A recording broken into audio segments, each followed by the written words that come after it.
The watchmaker's final entry found beneath a rotted Victorian floorboard in London. The floorboard came up slowly, the way old things resist being disturbed. It had been nailed down with square-headed Victorian iron nails, the kind they stopped making sometime around 1890, and when the first one finally gave way with a sound like a cracked knuckle, the entire room seemed to exhale. A cold breath. Not wind. Something older than wind. The workshop had been abandoned for decades, tucked into a forgotten alley in East London, somewhere between Whitechapel and Stepney, in that grey space where the city forgets to look. The walls were black with soot that no fire had made recently. The windows, what remained of them, were covered in brown paper that had fused to the glass over years of damp and neglect. Every surface held a fine grey dust that hadn't been disturbed, not by so much as a draft, in what the local council records suggested was at least 70 years. The cameras began flickering the moment we crossed the threshold. Not dying, just hesitating. The way a compass hesitates near a magnetic anomaly. The audio equipment picked up a low, rhythmic ticking that wasn't present to the human ear. We assumed it was interference. We assumed wrong. The floorboards near the northeast corner of the room were the worst, swollen with decades of moisture, their grains split open like cracked lips. When we pressed a torch beam across them, you could see the dark stain of water damage had eaten through the wood in concentric rings, like a clock face drawn by something diseased. The timber was soft in places, almost spongy. You could press your thumb into it and leave a mark. We began the removal carefully, methodically. This was archaeological work as much as anything else. Each plank documented before it was touched, each nail extracted and placed in a tray.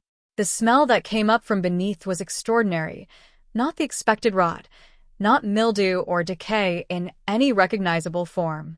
It was mechanical, oily, like the inside of a clock that had been sealed for a century. The journal was wrapped in oilskin. That was the first strange thing, the care taken to preserve it. Whoever placed it beneath these boards hadn't discarded it. They had hidden it the way you hide something you cannot destroy, but dare not keep. The oilskin had done its work remarkably well. Beneath it, the leather cover was stiff but intact, dark brown fading to almost black at the spine, with no title, no name, no marking of any kind on its exterior. It was heavy in a way that surprised you. Dense, like the pages had absorbed something beyond ink over the years. We set it on the workbench, the only surface in the room still stable enough to trust, and opened it. The handwriting on the first page was meticulous, obsessive even. Each letter formed with the precision of a man accustomed to working in fractions of millimeters. The ink was brown with age, but perfectly legible, as though the words had refused to fade. January 4th, 1888. I have begun work on what I am calling the stasis mechanism. The name is insufficient. All names are insufficient for what this will become. But a craftsman must call his work something, and so, the stasis mechanism it is. The author identified himself in the second entry. 3 days later. His name was Edmund Hale, master watchmaker. He had operated this workshop since 1871, according to guild records we later verified, a respected craftsman, known for complicated movements and marine chronometers. He had supplied timepieces to shipping companies operating out of the Port of London. By 1888, however, his commissions had apparently ceased. Guild records showed a gap beginning in late 1887, no explanation given. Clients had simply stopped returning. After reading the journal, we understood why. January 11th, 1888. The fundamental problem with all timekeeping is that we have always worked backwards. We build mechanisms that measure time's passage, rather than mechanisms that intervene in it. A clock does not tell you the time, it tells you how much time has passed since you last looked. There is a profound difference. I have spent 17 years building instruments that count a river's movement without ever asking whether the river could be dammed. I believe it can. The mathematics are, at their core, straightforward.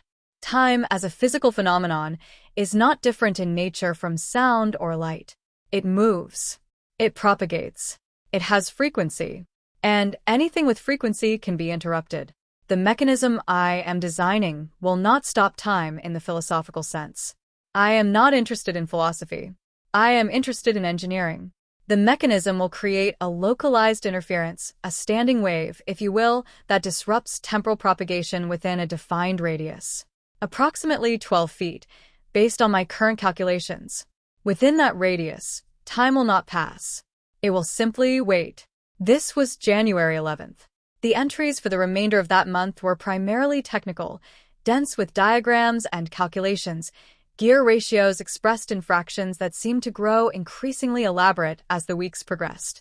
The illustrations were extraordinary, cross-sections of a clockwork mechanism more complex than anything being produced commercially in the 1880s, drawn with a watchmaker's finely calibrated hand, each component labeled in a script so small it required a magnifying glass to read. But one specification appeared repeatedly, in every technical diagram, annotated with a consistency that grew from clinical to insistent to, by the end of February, something that looked uncomfortably like desperation. The primary drive mechanism required a living pulse, not a metaphor, not a symbol.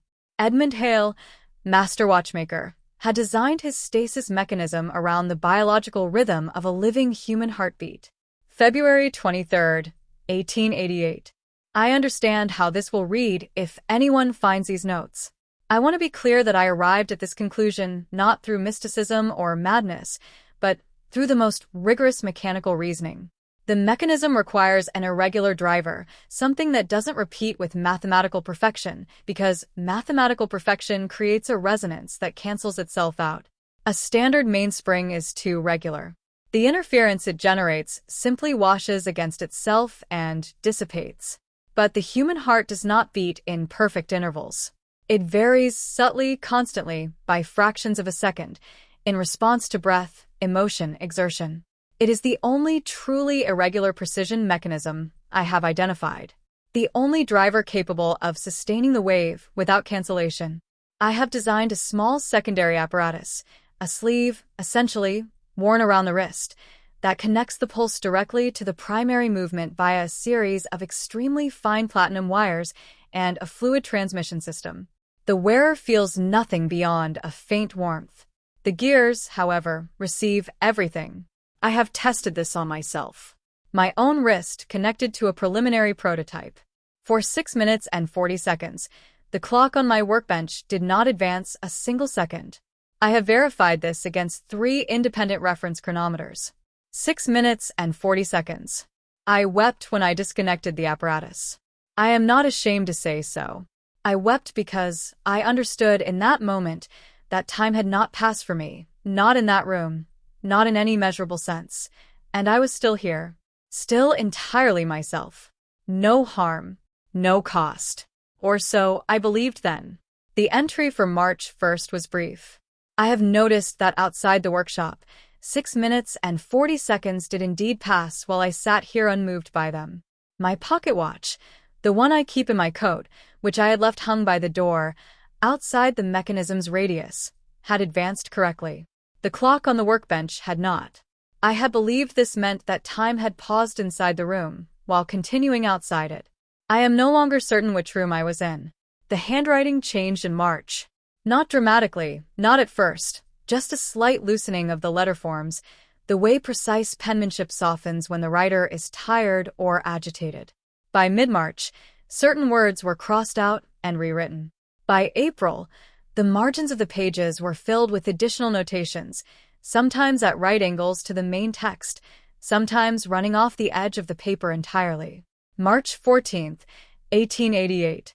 I have now operated the mechanism for longer durations. 40 minutes. Then 2 hours. I am beginning to understand that the interruption of temporal propagation has a gradient. The effect is strongest at the center of the radius and diminishes toward its edges. When I stand directly before the mechanism, the silence is absolute. I do not mean quiet. I mean that sound itself appears to pause between one wave and the next, creating a sensation I can only describe as held breath, as though the air itself is waiting for permission to continue. The birds outside do not sing when the mechanism runs. I have observed this from the window. They perch. They open their beaks. But the song, if it begins at all, does not carry. It seems to arrive at the edge of the radius and stop. March 29th, 1888. Mrs. Aldred, who brings my meals, remarked this morning that I looked as though I hadn't slept in a week. I told her I had slept well. She looked at me with an expression I chose not to examine too closely. I checked my reflection after she left. She was not wrong, but I have been sleeping. I have records. I have notes for every hour. April 6, 1888. The mechanism requires more. I have increased the sleeve sensitivity and extended the platinum wire connection to carry more of the heartbeat's variation. The gears run more smoothly now. The radius has increased, approximately 20 feet, I estimate. Perhaps more. I notice my hand trembles occasionally when I write. This is a new development. A watchmaker's hands should not tremble. April 19, 1888. I have discovered the cost. It is not large. I want to state that clearly before I describe it, because I do not wish to dramatize what is, at its core, a simple mechanical exchange. The mechanism, when running, draws its drive from my pulse, from the irregular variation in my heartbeat. This variation is, in medical terms, the expression of the heart's responsiveness to the body's needs. It is the difference between a living heart and a mechanical pump. When the mechanism draws on this variation, it does not take much. A fraction of each beat's irregularity. A tiny theft, committed thousands of times per hour. What remains is a heartbeat that is incrementally becoming more regular. More like a clock. I measured this with equipment borrowed from a physician acquaintance, a friend from my guild days who did not ask too many questions. My resting heart rate variation, which should register as a complex and ever-shifting pattern, now shows something that my acquaintance described as concerning uniformity. He recommended rest. He recommended I see a specialist. I have not returned his equipment. The mechanism will run 12 more hours before I examine this further. By the time we reached the May entries, the handwriting had deteriorated significantly. Not illegible. Edmund Hale's training held even as something else gave way, but the letters were pressed harder into the page, the pen strokes urgent in a way the earlier entries were not. May 3rd, 1888. I have not left the workshop in 11 days. This is not by choice. Or rather, it is by choice, but not a choice I feel I am making freely. When I disconnect the sleeve and step toward the door, I become aware of something that I do not have precise language for. The closest I can come is the sense that time outside the door is moving too quickly. That the 11 days I've spent in here have not been 11 days in any external sense, and that the gap between my interior experience and the exterior world is wider than I can safely cross. My reflection continues to concern me. My heart, when I press my fingers to my wrist, beats with a steadiness that I find more frightening than any irregularity. 60 beats per minute. Exactly. No variation. No response to exertion or emotion. 60 beats per minute as I write this. 60 beats per minute when Mrs. Aldred knocked at the door this morning and I did not answer. 60 beats per minute when I dropped my pen and it shattered on the floorboards and I stood looking at the ink spreading across the wood and felt, in the most profound and alarming sense, nothing. May 11th, 1888. The mechanism has reached what I believe is its intended operational capacity. The radius is now approximately 30 feet. No clock within that radius advances. I have placed 17 reference chronometers around the workshop. None of them tick. The silence is total. I am aware that I should stop. I am aware that stopping is the rational action. I am also aware that rationality is itself a function of time, that reason requires duration, requires the forward movement of thought from premise to conclusion, and that within the mechanism's field, duration has become theoretical. I think thoughts. I complete them. But the space between the beginning and the end of a thought has flattened. Everything is simultaneous. I am having difficulty with this. May 17th, 1888. My heart beats 60 times per minute. Every hour. I connected the sleeve this morning and felt nothing because feeling is a response to change, and I am having difficulty locating change. The gears run. The pulse drives them. The time in this room does not move. How long have I been here? I have records. I do not trust my records. The final complete entry was dated May 29th, 1888. The handwriting by this point was extraordinary to behold, not degraded, not scattered, but transformed. Each letter was perfectly formed, every line ruler straight, the margins exactly even. It looked less like human writing than like the output of a machine designed to simulate human writing. It was the most frightening page in the journal. May 29th, 1888. I am documenting this entry as a formal record because I understand that I am no longer capable of informal documentation. Informality requires variation. Variation requires time. Time is not moving in this workshop. I have been considering the nature of my condition with as much clarity as I can still access. My heart drives the mechanism. The mechanism stalls time. In stalled time, nothing changes, including me, including my heart. My heart is now a precision instrument. It does not vary. It does not respond. It keeps time. I am keeping time. This is what clocks do. I must stop the mechanism. I know this. I have known this. The difficulty is that stopping the mechanism requires the reintroduction of time into the workshop, and I am genuinely uncertain what will happen when time returns. I have not aged in here. I do not think I have aged. But I do not know how long it has been outside. I do not know what waits for me on the other side of the door. I do not know if I can still cross it. If someone finds this journal, and they will find it because I intend to place it beneath the floorboard before I make my attempt, so that it survives regardless of what happens to me, I want them to know the following. The mechanism is beneath the main workbench. It is a brass and silver assembly, approximately the size of a hatbox, with a central pendulum. It is currently stopped. I stopped it myself, before writing this entry, in a moment of clarity I cannot guarantee will persist. It must not be restarted. I want to be direct about this. I am a man who deals in precision. I am not given to dramatic instruction. But I am telling you, with every fraction of precision remaining to me, do not restart the pendulum. Whatever you find when you open this journal, whatever state this room is in, whatever state I am in, the pendulum must remain still. The mechanism does not just stop time. I understand now, in this last clear moment, what it actually does. It trades. It takes time from whoever drives it, takes it from their heart's variation, their body's future, their remaining irregular and imprecise and alive years, and it converts that time into stillness. The room stops. The driver pays. I have been paying since January. I do not know what remains in my account. Stop the entry ended there. The last word was unfinished. The pen stroke that had begun the final letter trailed off the edge of the page and left a single dark line running to the very edge of the paper, where it stopped. We found no remains in the workshop. No evidence that Edmund Hale had been present in the room in any recoverable form. No clothing, no personal effects beyond the tools of his trade, which sat on shelves and workbenches in arrangements of precise order. No other journals. No correspondence. The mechanism, however, was exactly where he said it would be.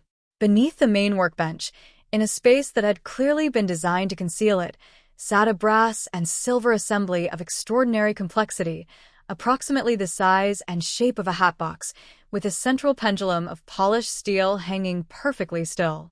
The craftsmanship was unlike anything we had seen, gears within gears, movements nested inside movements, the whole assembly connected by wires too fine to see clearly without magnification.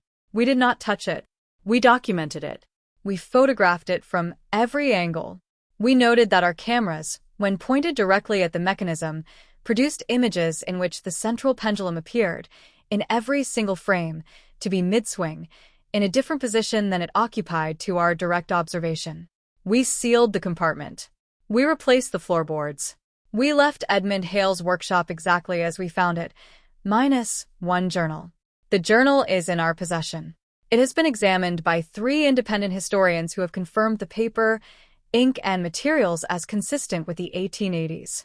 One of them, a specialist in Victorian scientific correspondence, noted that the technical diagrams in the early entries were decades ahead of anything being produced commercially at the time, and possibly ahead of anything that should have been theoretically possible.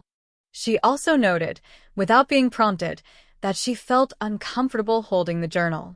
That it felt, in her words, wrong in the way something frozen feels wrong, like warmth is being taken from you by proximity. She returned it the same day. We have not reopened the workshop. We have not restarted the pendulum.